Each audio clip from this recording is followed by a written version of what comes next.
Bruce Friedman of Adult Site Broker, and welcome to Adult Site Broker Talk, where each week we interview one of the movers and shakers of the adult industry, and we give you a tip on buying and selling websites. This week we'll be speaking with Michael Koral of Smartpay by Coinsmart.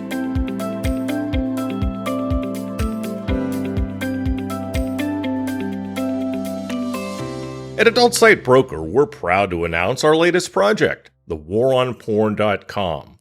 You'll find articles from industry websites, as well as mainstream publications from around the world. It's designed to raise awareness of our industry's plight in the war on porn and the numerous attacks on our industry and online free speech by hate groups, the religious right, and politicians. You'll find all that and more at thewaronporn.com. You've probably noticed our new podcast site at adultsitebroker.com. It has a more modern look with easier navigation and more information on our guests, including their social media links. For more, go to adultsitebrokertalk.com. And we've doubled our affiliate payouts on ASB Cash. Now, when you refer sellers or buyers to us, you're going to receive 20% of our broker commission on any and all sales that result from that referral for life. Check out asbcash.com for more details and to sign up. Now let's feature our property of the week that's for sale at Adult Site Broker. We're proud to offer a gay blog that's been in business for over 12 years. The blog highlights new talent in the gay space, gay porn news, mainstream gossip, and a just for fun section.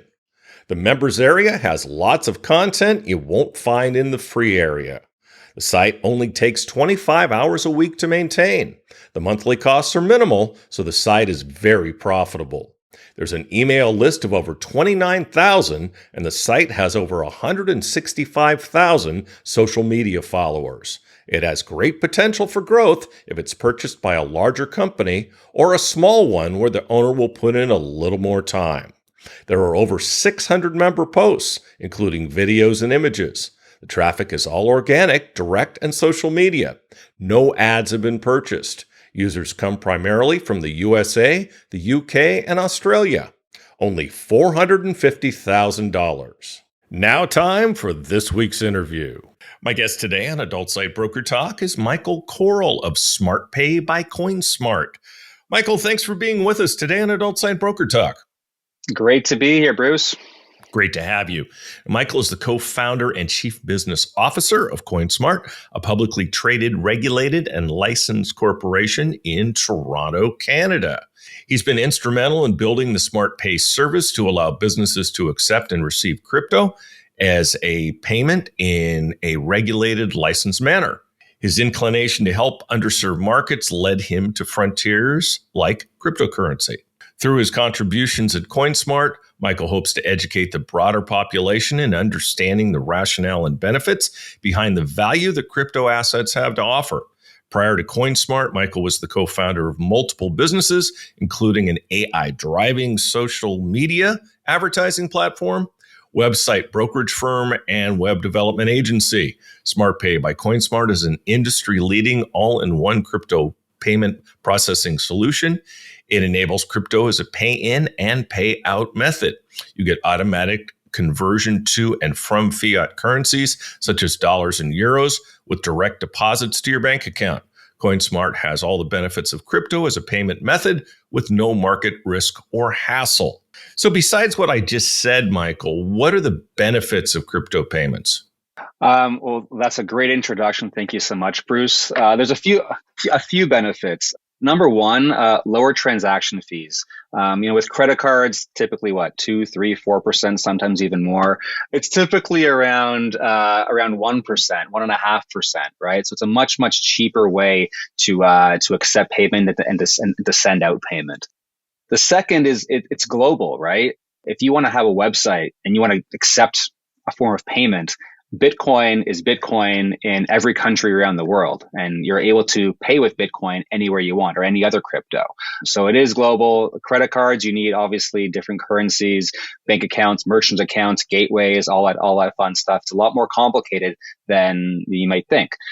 And finally, it would be privacy, right? crypto payments are anonymous, especially in this industry. People who are looking to the fans looking to buy the content like to remain anonymous. The content creators who want to send funds out off the sites also want to remain anonymous. So those payments can happen privately, which is a huge benefit of crypto payments. Do you see a time with all the regulations happening now with the credit card companies where crypto will be just about our only option? I think at the end of the day, you can't just have one payment option, right? It's not going to happen, whether it be credit card or crypto or direct wires or whatever. There's always going to be multiple options, PayPal, what have you. I think if credit cards are completely out of the industry, crypto is going to come up. It will become more mainstream, but there's still going to be other payment options emerging, whether it be just like direct debits. Even I was going to say wire, but that would take a much longer time than Yeah, anything else. And we if a know guy's sitting there with his unit in his hand, I don't think he's going to do a bank wire. Sorry. I don't. Why not? Wait a couple days. It'll get there, Yeah, and then he's ready to go, exactly. right? And then that'll, yeah, end up paying a lot more. But I think crypto will be a much bigger player if credit cards are gone by the wayside. But I don't see that happening. I think it's too big of an industry for it to go away. I know there's been a lot of heat on it for the last while, and we hope that it stays. It's just better for everybody. Yeah. What's the situation involving chargebacks with crypto? One of the biggest benefits of crypto is that there aren't any chargebacks, right? It's irreversible once the payment is made. You're still allowed to accept a refund, right? If you make a payment and you fulfill, that you're allowed to offer a refund on it and the merchant can send it back. But from a chargeback perspective, once it's paid, it's paid. That's it. It eliminates that risk of a merchant having to deal with all these chargebacks, which is a massive problem. Yeah, absolutely. What are the regulations surrounding crypto payments? Regulations vary from country to country. In Canada, you need to have like an MSB license. So like we have FinTrack here in Canada. In the States, there you need to have money transmitter licenses across state by state. You need to have FinCEN as well. In Europe, you need other sorts of licenses. Latin America, same thing. Asia, different sort of regulations there too. Some jurisdictions have implemented specific frameworks to govern cryptocurrency transactions, including anything AML and KYC policies and things like that.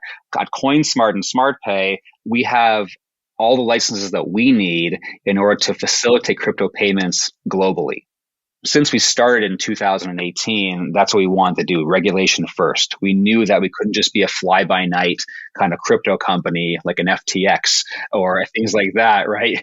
We couldn't do that. And while we didn't grow as big as FTX, obviously, because of that, we're a trusted partner. Look at him today. Exactly, right? Exactly. Didn't SBF just walked over to the courthouse the other day, right?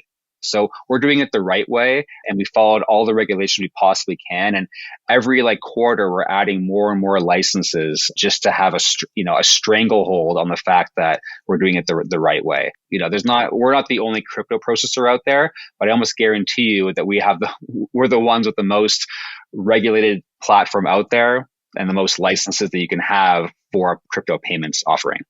Right. What are some key facts about your company that people should know? Some key facts. Well, we started in 2018. The founders are actually childhood friends. We met when we were 14 years old, which is kind of crazy. It's not our first business together. As you said in the outset, we've run multiple businesses before, but this is our first foray into crypto when we started in about 2017, 2018. As you mentioned, we're a publicly traded company based in Canada, right, on the NEO exchange. And that's something that built a ton of trust with our clients. Again, fully regulated and licensed, which is obviously very important. We've processed well over $1.3, $1.4 billion in transactions since we started. So quite a bit there. Those are some main facts about the company. At the end of the day, we're also based in Canada. And where do you trust your money the most? Canada, right? If you have to think about a country in the world, it's either Canada, maybe Switzerland, right? Where else would it be? You're not going to trust in the States, right? So those are some key facts. Sure. What coins does Smartpay by Coinsmart support? We have all the top ones: Bitcoin, Ethereum, USDC, USDT, Solana, Litecoin, Doge. Yeah, I was going to make sure you had Doge. Elon would be upset otherwise.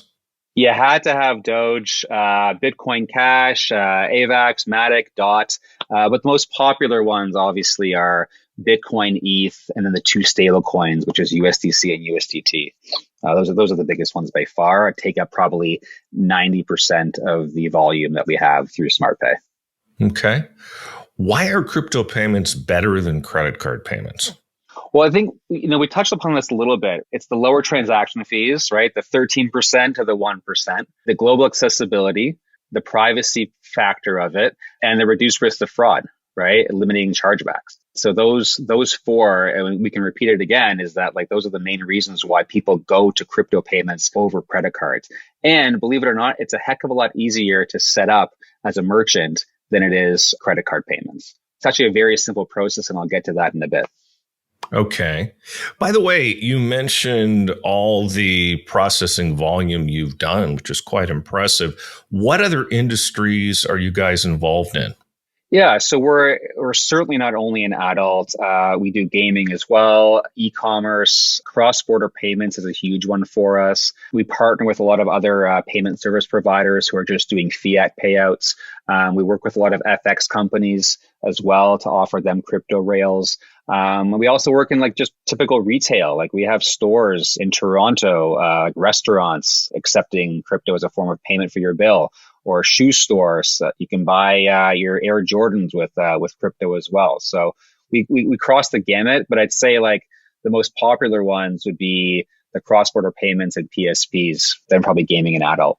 Okay. If you looked into your crystal ball, where would you see crypto being 5 years from now and 10 years from now? So I think in 5 years from now, there's going to be a lot more adoption for it. I'm hoping that if I'm looking at the price of Bitcoin right now, it's about 25,000 US. In 5 years, I expect that to be at least 100K. At least I'm hoping that's going to be the case. I think it'll be there. I think it'll be a lot more mainstream, right? I think in 5 years from now, you'll be able to go on to Amazon or to Walmart and be able to buy whatever you like with crypto. It'll be the same thing as having a credit card. In 10 years from now, I think it'll be much of the same, right? I don't know if it'll like usurp credit card transactions, but it'll be right up there. You're gonna imagine logging into your bank account wherever you are in the world, and you're gonna have your checking account, your savings account, and your crypto account, right? And you can easily move it back and forth, convert it right there. It'll just be another method of payment that is acceptable globally. Why do you think the Amazons and Walmarts of the world don't accept crypto now? It's not like it hasn't been around for a while.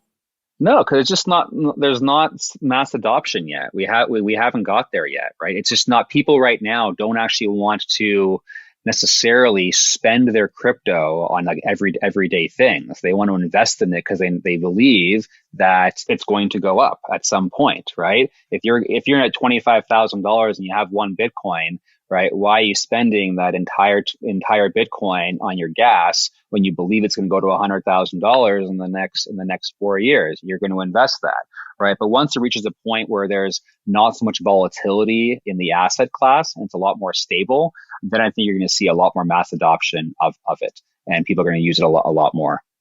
Okay, because that was one thing I was going to ask you. I mean, I think of myself, and I'm not spending my crypto. I'm waiting for it to go up. I mean, there seems to be a little bit of a disconnect between investing in it and spending it, wouldn't you say? Yeah. So, I mean, that there's different types of people, right? You have people who are just like the Bitcoin maximalists and want to hold it and invest it. But then there's also a crypto utility, right? People use crypto right now for specific use cases. It's fantastic for cross-border payments. It's fantastic for the industries that I mentioned, for adults, for the privacy of it. It's a lot cheaper, for gaming as well, for the same reasons. So even people who are investing with it, they may still spend it for certain reasons. But I don't think the guy who's holding it for an investment is going to be buying a car with it or buying groceries with it or something at the moment. At least they're using it for a utility, not for just everyday spending. So, what would be a good strategy for the average person who has crypto and wants to spend crypto and also wants to invest? Yeah, so I mean, you don't need to obviously spend all of it, just like any other financial like asset that you have, right? If you have $1 million in US dollars or whatever dollars you want to think about, you're not spending all of it. You're investing it, right? You're investing it, trying to make a good return on that, and hopefully your portfolio goes up. So only spend what you can afford to spend. It's all about risk tolerance, right? So if I had 10 Bitcoins, I could spend probably a quarter or a tenth of a Bitcoin a year, and I'll be fine as long as I believe the price of Bitcoin is consistently going up. So it's okay if you're making money off of the investment, but just don't go into the your entire treasury, overnight. It's just like any other investment. Yeah, that makes good sense. What type of crypto payment services do you offer?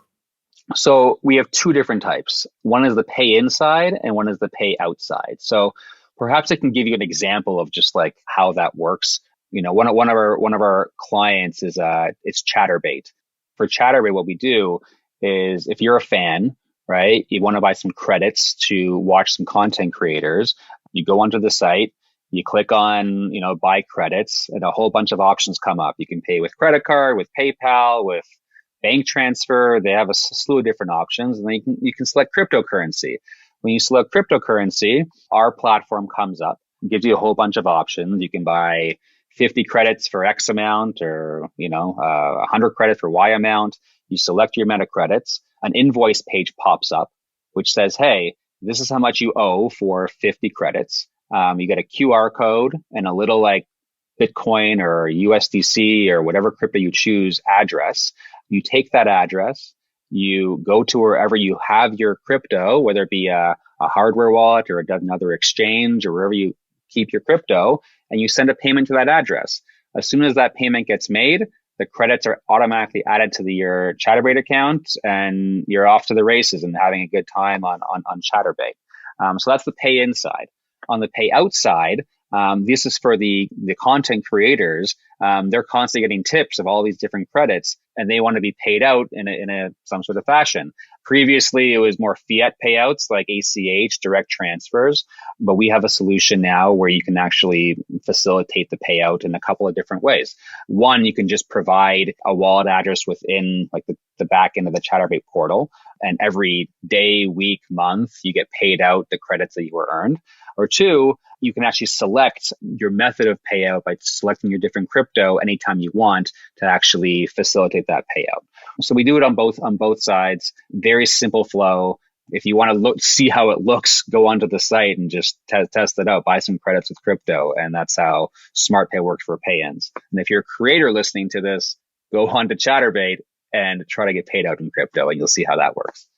Yeah, I mean, right now, platforms like Paxum are pretty popular because they're paying people in cash from the Chatterbaits of the world, the OnlyFans of the world. Why should those people be using SmartPay?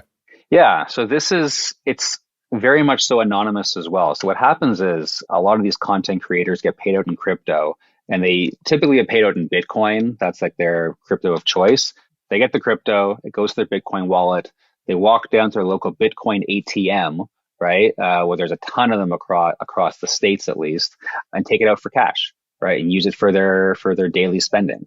It's a lot cheaper too. The fees on a crypto payout, I don't know the specific fees on Paxum, but from what I hear, it's a lot higher as a percentage than it is on the crypto side. So it's a lot cheaper, and you're still going to get cash at the end of the day, right? Real cash dollars in your pocket, right? Bills. And so you can do that with crypto as well.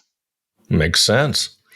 Why do your clients like using SmartPay and working with Coinsmart? So they love us because our service is incredible. If you must say so yourself. I'm saying so because the reason why we're a founder-led company, right? We have about 50 people now. I think we're merging with two other companies shortly, so it'll be over 100 people. But we're about 50 right now. but the founders are still day to day working with clients, right? Talking to whoever they need to, making sure that things are working around the clock, right? If there's a client who needs something at 2 a.m, they can text me, wake me up, and I'll answer it, right? We're a 24/7 shop. We take very good care of our customers. It's something that we pride ourselves have been doing for the last like 5 years in business. They like us also because we're Canadian too. I don't know why. It's just I think people think Canadians are really really nice. Maybe it's the accent. I don't know. But and we don't bullshit at the end of the day. Like we're not. Our fees are great, but we're very very competitive.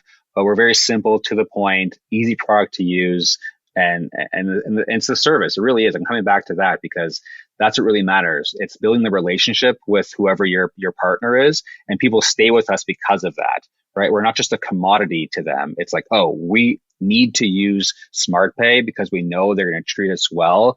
If something goes to shit, then they're going to be there to help us out.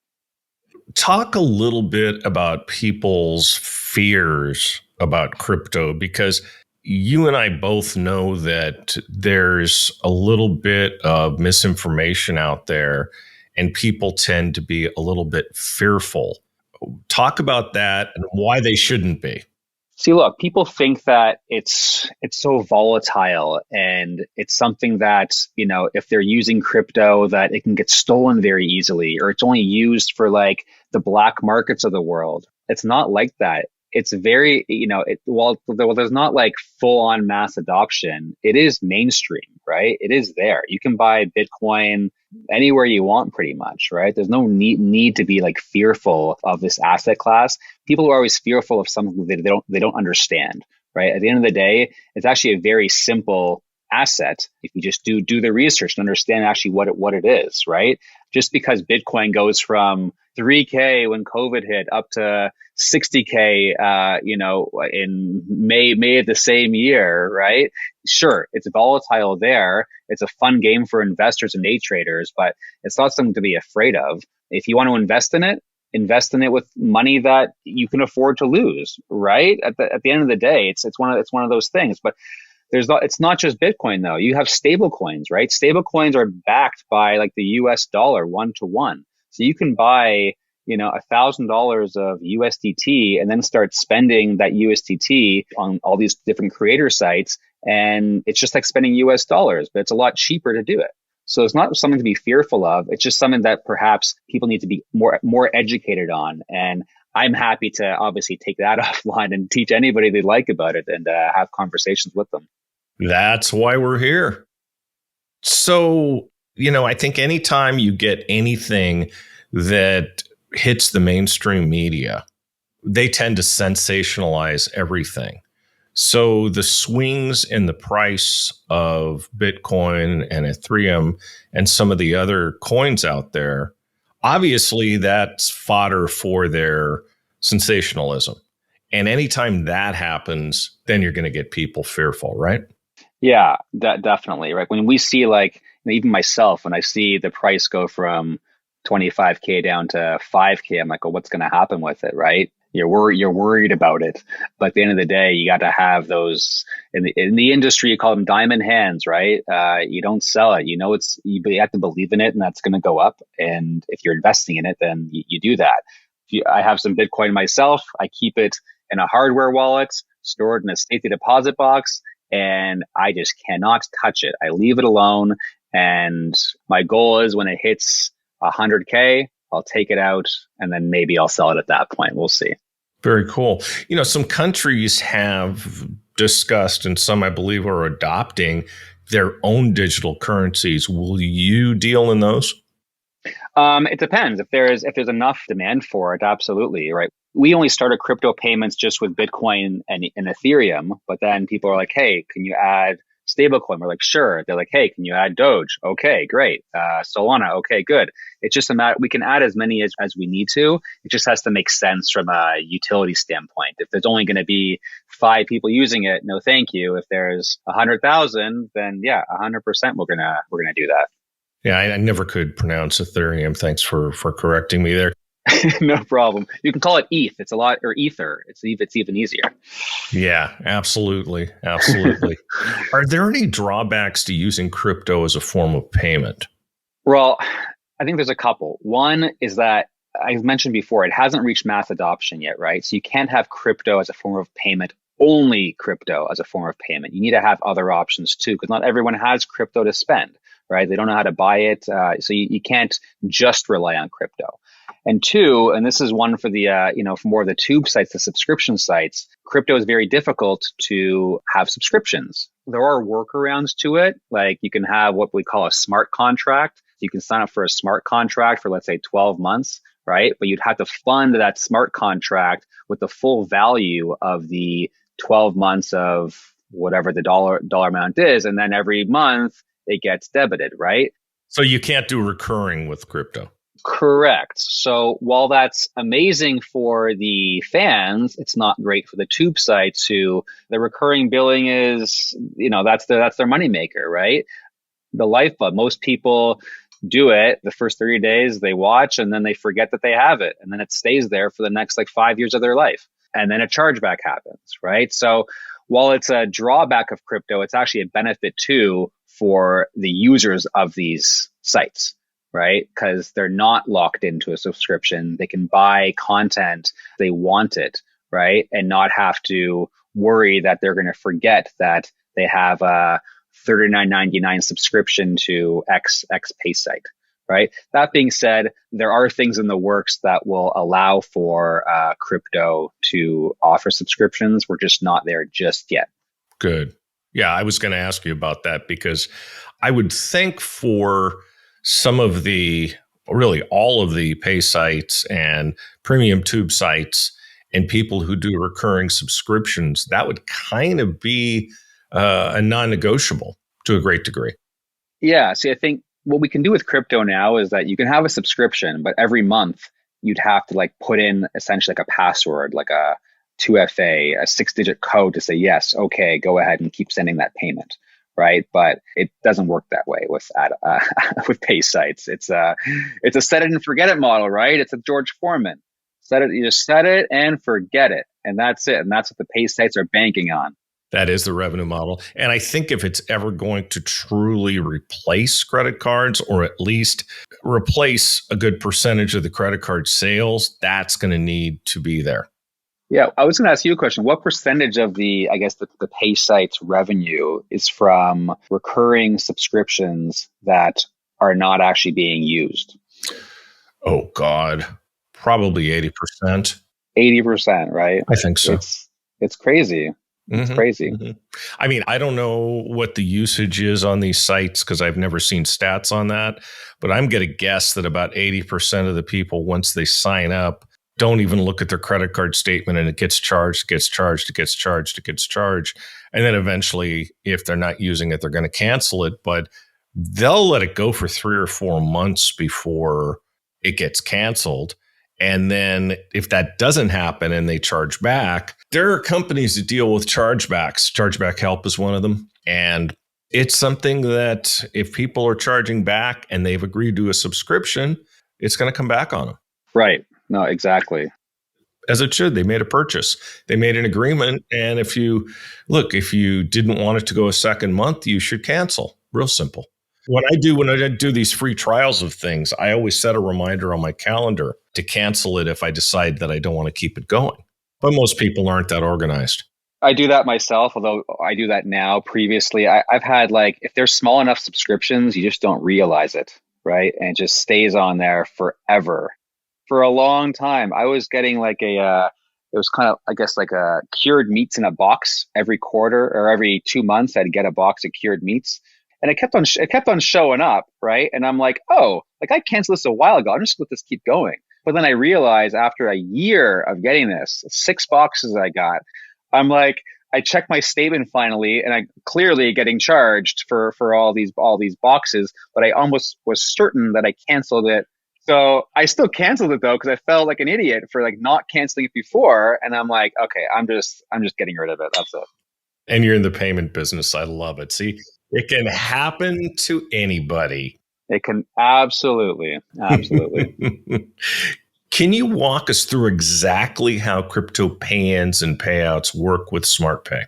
Yeah, so I think I did that with like the Chatterbait example, right? And explaining how that works. At the end of the day, you're going to have you need first, if you want to actually do a pay in with crypto, you need to buy crypto first. You have to actually have the crypto. To buy crypto, you can do that any different number of different ways. You can come to coinsmart.com. You can, wire in funds, or you can pay via credit card or direct debit or whatever you'd like. Purchase the crypto you'd like. Once you have the crypto, it's just a matter of going to a site like Chatterbait, clicking on credits, clicking on buy credits, selecting cryptocurrency, grabbing that wallet address that you see there or the QR code, taking that to where your crypto is, whether it be the crypto exchange or your hardware wallet or any other place that you have the crypto, and then sending that payment directly there. It's as simple as that from that standpoint.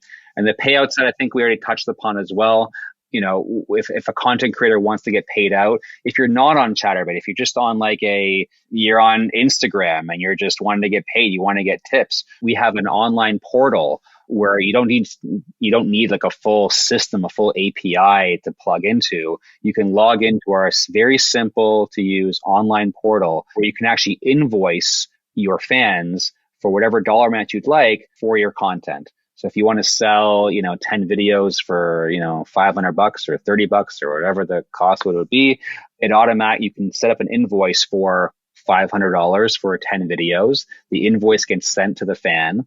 The fan can then pay for the videos in crypto.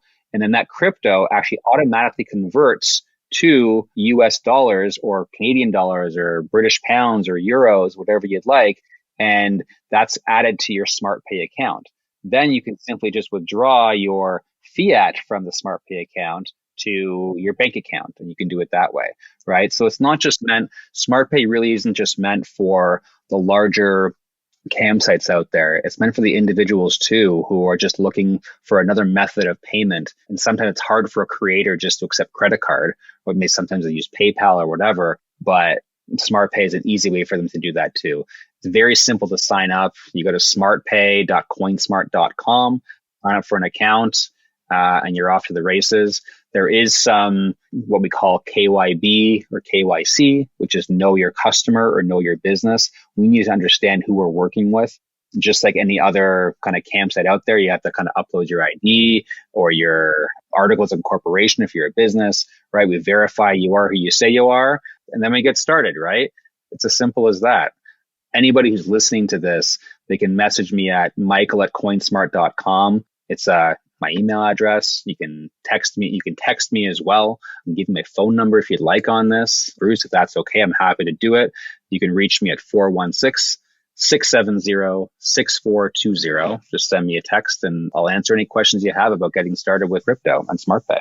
Doesn't get any better than that. Ethereum is my crypto of choice, because quite frankly, I didn't want to shell out the bucks for Bitcoin, especially when it was being pretty volatile. So what's a good investment strategy right now with crypto? Obviously, based on where you think it's going, it seems like you would suggest people buy. Yeah. So, I mean, my advice is if you have an investment portfolio, whatever the dollar amount is, doesn't matter if you have $100, $1,000, $1 million, right? If you're investing it, take about 5% of your investment portfolio and invest it in whatever crypto you want, right? Whether it be Bitcoin, Ethereum, Doge, whatever it is, and just hold it. You can buy it at any time, doesn't matter. Now, is as good a time as any if you believe that it's going to go up in the long run. Just hold it. 5% of your $1,000 is not very much. Of your $1 million is not very much, right? It's only a small portion of your portfolio. Think of it as like I wouldn't call it a penny stock, but I wouldn't call it a blue chip either, right? It's a little bit in between the two, but I would suggest do that 5%. You wouldn't go as far to term it as gambling. No, it's definitely not gambling, right? You're gambling if you're like playing the swings. If you're like buying it at 20, you're putting in $1 million or $100,000, and Bitcoin's at $25,000, and you're hoping that it gets to $27,000, and you're making a little bump in your day, right? And that's it. That's gambling. But if you're holding it for the long term, It's just like any other investment. You're holding it, you believe it's going to go up, and that's that. We do have some clients on our retail exchange. We're also a retail exchange where you can buy crypto, that do day trading, but they've been trading stocks for years the same way. So it's just like second nature to them to trade another asset class like crypto. Day trading is gambling, as far as I'm concerned. Yeah. So I mean, like I used to do it with stocks, man, and the swings. It was amazing.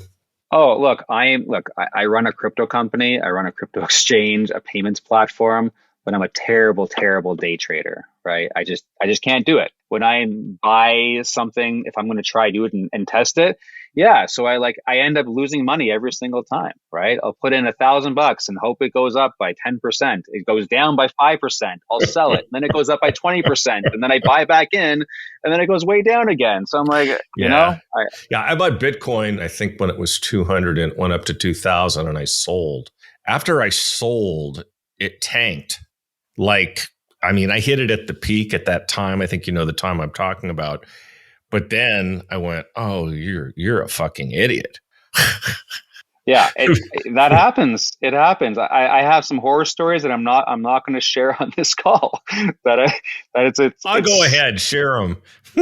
No. So remember when COVID hit, right? And Bitcoin at the time, it was March. I forget the exact day in March. Bitcoin shot down to about $3,600, something like that, $3,500. And I'm like, you know what? Bitcoin's going to zero. I'm going to short this, right? Not for a lot of money, just for a little bit of money, because I'm like, okay, let's just do it. I did that obviously, and long story short, it went way back up, and then as it constantly is going back up, I'm like, should I get out of this short? Should I get out? Should I get out? Should I get out? And eventually I did, right? And I cut my losses, and that was that. But that was not fun. That was not fun. Well, I've always said with me, anything I invest in, I tell everybody else to not invest in it because my investment luck hasn't really been great. So through my life, but that's okay. You survive and you hopefully learn. So why would somebody choose SmartPay by Coinsmart over competing crypto payment offerings? Look, I mean, there's a ton of them out there. I was at a show in where was I in London, and every other booth was a crypto processor, but they were all based in Gibraltar or Cyprus or you name it. At the end of the day, you want to partner with a company where you can trust them, and so we're Canadian. Oh, you can always trust a Canadian. Yeah. We're publicly traded. We're licensed and regulated, which isn't right? true because, by the way, the biggest scammers I ever dealt with were from Montreal. And oh my God, I tell you the story, but they were in the payment space too. But actually, they were in the scamming space. But let me just tell you that not all Canadians are trustworthy. Look, I think you can say that about any country in the world. I think you're right. That just came to mind, though. That just came to mind. I know, but look, at the end of the day, we're governed by the regulatory bodies that are in Canada. Canada is like the poster child for the proper regulatory framework that cryptocurrency should be governed by. Right. So if there's any crypto trading platform or payment processor that you should trust, it's a company in Canada because we're doing it the right way. These guys weren't a company in the end. So anyway. There you go. So, I mean, that's the main thing. We know the industry. We work with some of the biggest names out there, been around for 5 years in this space. The fees are extremely competitive. And, if I do say so, we're nice guys too. So I don't know if that helps. I don't know if you get brownie points for that, but we you are. Do with me. You do with me. Well, maybe with you. That helps. That helps. Absolutely. Oh, by the way, you mentioned Chatterbait, and you said you work with some of the largest companies in the space. Kiss and tell. Tell me some more. Yeah, so we have approval to release that name, right, and say that. The other ones that we do have, unfortunately, we're under NDA. That's so common in our space that people never wanted their names said. Yeah, but I mean, where we're at, like the reason I can say Chatterbait, we even had at when we were at XBiz in Miami, like our banners were said that directly. Right. So we were there with that. But as soon as we have the ability to open that up, we will. but I'd say we work with probably 3 of the top 5. That's very impressive. So how can people get started with crypto payments for their business? So very simply, you can go to smartpay.coinsmart.com and sign up for an account there. If you have questions, again, email me at michael@coinsmart.com or text me at 416-670-6420. Please don't spam me. Yeah, text whenever you want. I'll reply back whenever I want that. But that's how you get started. If you have questions, reach out and we'll set up a call, show you a demo, explain how it all works. But again, it's actually a very, very simple process. And if you've been thinking about crypto, but you just don't understand it, or you're confused about it, or you're scared, don't be. It's actually very, very simple, and we'll explain to you how and why that is. Very good. Very good. You convinced me. And if you want to, you can also call Michael if you want to talk about the Maple Leafs or the Blue Jays. Yes, that's right. Yes, Maple Leafs, Blue Jays, Raptors. Unfortunately, I'm maybe a Maple Leafs fan. If anyone listening to this from Toronto, you'll understand why. You're a fan. I'm trying to forget the Raptors, but anyway. They won a title in 2019. So I mean, that's at our expense. At your expense. That's right. That's right. Sorry, sir. It's okay. No, you're not. Not sorry. Okay. No, not sorry. Not sorry at all. Michael, I'd like to thank you for being our guest today on Adult Site Broker Talk, and I hope we'll have a chance to do this again soon. It's been a pleasure being here. Thanks, Bruce. Pleasure's all mine. My broker tip today is part 7 of what to do to make your site more valuable for when you decide to sell it later. Last week, we talked about trademarking your site and ways to make it unique. Next, when you decide to sell your website, make sure you have the following information available for potential buyers. Detailed information about your company, your website, and any other aspect of your operation the potential buyers may want to find out about. This should include, for a pay site, a detailed inventory of your content, number of images and number of videos, how much of those are exclusive and how much are non-exclusive. Financial information for at least the last 3 years if your company is that old. This should include sales reports, profit and loss statements, and billing reports. Get all the information organized in a legible format that a good broker can use to sell your property. If you decide to sell it yourself, organize a list of potential buyers and start the process of contacting them. Be realistic about what your company is worth. In today's market, the kiss of death is overpricing your property. Is there anything that a potential buyer needs to know, such as, are you being sued? Do you have any substantial debts? Don't let these things be a surprise to the potential buyer. They'll either find out before the sale and not buy, or they're going to find out after the sale and you'll have another lawsuit on your hands. Disclose everything. We'll talk about this subject more next week. And next week we'll be speaking with performer Naughty Jojo. And that's it for this week's Adult Site Broker Talk. I'd once again like to thank my guest, Michael Koral. Talk to you again next week on Adult Site Broker Talk. I'm Bruce Friedman.